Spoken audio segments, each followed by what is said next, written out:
Okay, we have the review exercises for Chapter 4, question E50, and something from the U.S. Bureau of Labor Statistics. Again, this is a real bureau, and they really do offer data. You can get much more recent than what is listed here. You can get some very interesting data, too, to check for correlations, and this is a good type of data set to use for any kind of social justice or investigating inequalities in our society. So we have part A: would reporting take-home pay rather than gross earnings increase or decrease the estimate of earnings of various types of workers? The take-home pay is probably going to be much lower than the gross earnings. There may be some exceptions here, for example, under the table work or potentially tips at a restaurant, depending on how it's reported at that restaurant. But typically your gross earnings are going to be before taxes and all that is taken out. So what you actually see on your paycheck is much less. So if that's what people are reporting, that's going to be it's going to decrease the estimate of the earnings of those workers. What other types of non-sampling error might occur in a study like this, where you just talk to the family members if they're not actually there?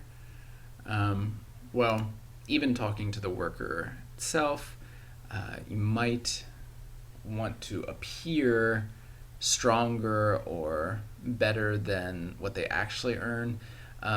Really, it could be understate too, because they may be afraid that the person is connected with the IRS, and so it's very possible that they could overstate or understate the earnings.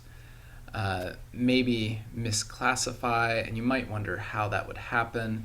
Well, because they only have a specific number of categories, you may not fit into anyone exactly, or you may not know what you fit into. As a professor, am I an educational professional, or am I a instructional expert?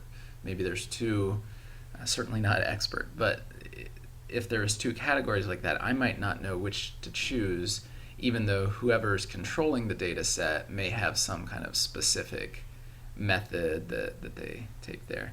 And maybe a worker would include overtime or not include overtime. And in this case,